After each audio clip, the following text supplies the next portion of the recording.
Hello everyone, welcome to chemistry solvers. तो आपके BHU PhD admission के लिए आपके फॉर्म्स आ चुके हैं और उससे रिलेटेड जो भी इंपॉर्टेंट इन्फॉर्मेशन है वो मैं आपको यहाँ पे दे देता हूँ।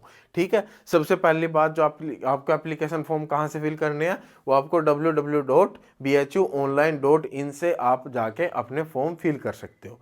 ठीक है, और ये एप्लीकेशन फ़ी क्या रहेगी, जो जनरल ओबीसी और ईडब्ल्यूएस के लिए आपकी 600 रुपये फीस रखी गई है और SC ST PWBD के लिए आपकी 300 रुपये फीस रखी गई है। और इम्पोर्टेंट डेट्स की अगर मैं बात करूं तो जो आपके फॉर्म है वो 6 तारीख को आए हैं और 21 जनवरी 2025 तक आपके यहाँ पे फॉर्म आप फिल कर सकते हो। लास्ट डेट की वेट मत करना, उससे पहले ही जाके अपने फॉर्म फिल कर दो। ठीक है, और जो आपकी काउंसलिंग होगी यानी कि जो आपका डॉक्यूमेंट वेरिफिकेशन और इंटरव्यू वगैरह होगा वो 27 जनवरी से 12 फरवरी के बीच में होगा। ठीक है, और रिजल्ट आपका 15 फरवरी से 5 मार्च के बीच में आपका सभी डिपार्टमेंट का रिजल्ट आ जाएगा। ठीक है, अब इसमें आपका जो फॉर्म फिल करोगे तो आपको दो मोड्स दिए गए हैं, एक RET एग्जाम्प्टेड और एक RET। RET एग्जाम्प्टेड में कौन आएंगे, जिनका JRF क्वालिफाई है। ठीक है, यानी पहले क्या होता था, पहले गेट वगैरह के थ्रू भी आप एडमिशन ले सकते थे, लेकिन अब वो सब बंद कर दिया गया। अब आपका केवल नेट के बेस पे ही आपका एडमिशन होगा, पहली बात तो ये। और जिनका JRF क्वालिफाई है वो RET एग्जाम्प्टेड के थ्रू अपने फॉर्म भर सकते हैं। ठीक है, RET एग्जाम्प्टेड में होगा क्या, आपका इंटरव्यू होगा और कंप्लीट इंटरव्यू के बेस पे ही आपका एडमिशन होगा। ठीक है, तो यहाँ पे आप RET एग्जाम्प्टेड में जा सकते हो।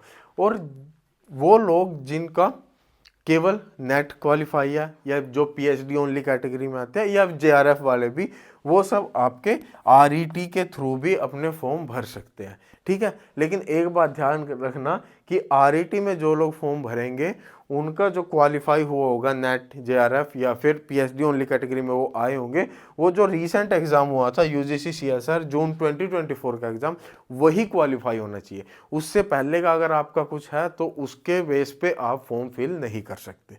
ठीक है, ये बात ध्यान रखना।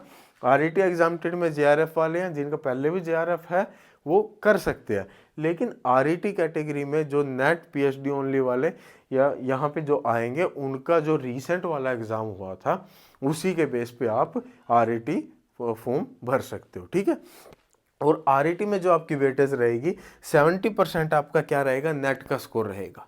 ठीक है, और 30% आपका इंटरव्यू रहेगा। ठीक है, तो ये आपका मोटी मोटी सी बात थी जो भी आपको पता होनी चाहिए।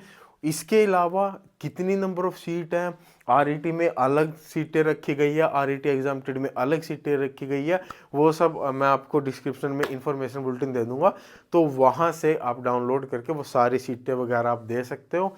ठीक है, हर डिपार्टमेंट के लिए आपकी सीटें निकली हुई हैं, तो आप जाके अपना फॉर्म भर सकते हो। ठीक है, ओके बाय।